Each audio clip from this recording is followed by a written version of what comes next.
Hello guys, সবাইকে good evening.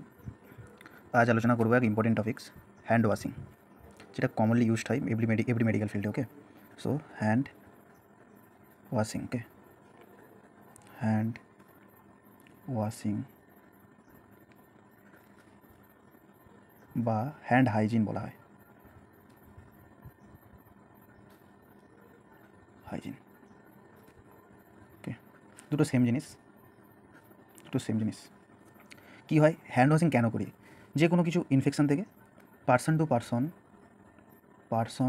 To person ইনফেকশানকে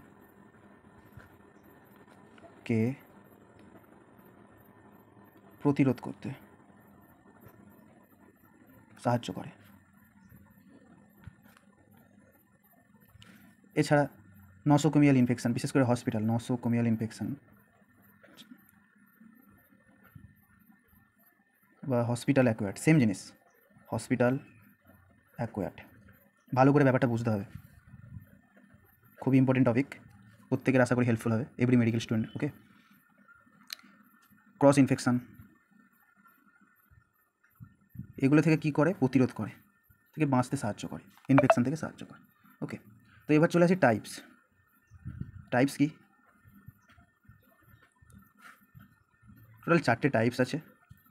প্রথম হচ্ছে হ্যান্ড রাব, যেটা কমনলি ওয়ার্ড এবং আইসিইউতে পেশেন্ট রাউন্ডের পরে আমরা কমনলি ইউজ করি 20 থেকে 30 সেকেন্ড ধরে। তারপরে আছে medical,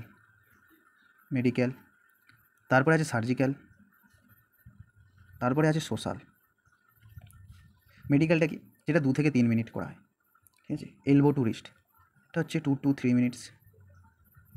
hand rub 20 to 30 seconds. Surgical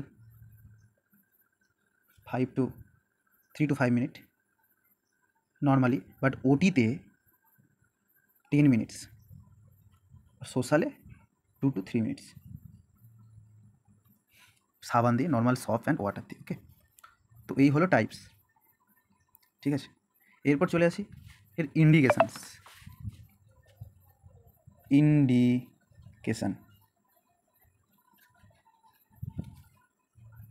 total 5 methods আছে।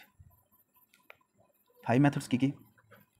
First one, before touching patient touch করা, before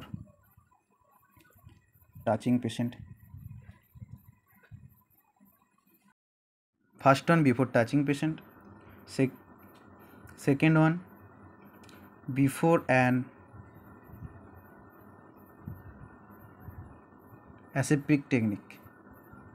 aseptic procedure,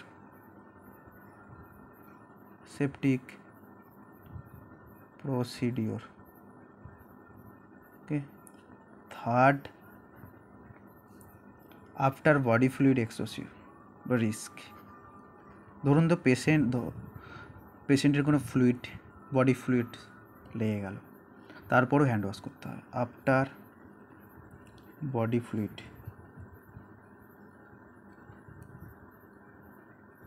risk, any chance যদি কোনো ফ্লুইড বা ব্লাড বা কোনো কিছু লেগে যায়, তারপরে হ্যান্ড ওয়াশ করাটা অবশ্যই দরকার। এগুলো কমন ফ্যাক্ট, এটা according to WHO, World Health Organisations. Okay, খুবই গুরুত্বপূর্ণ জিনিস। Fourth one, after touching a patient,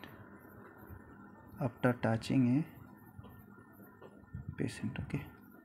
fifth, after touching patient surroundings,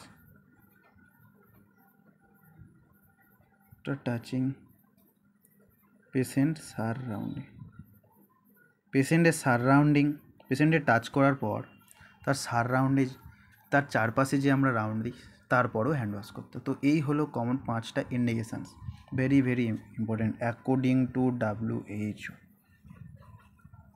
okay, according to WHO, very important.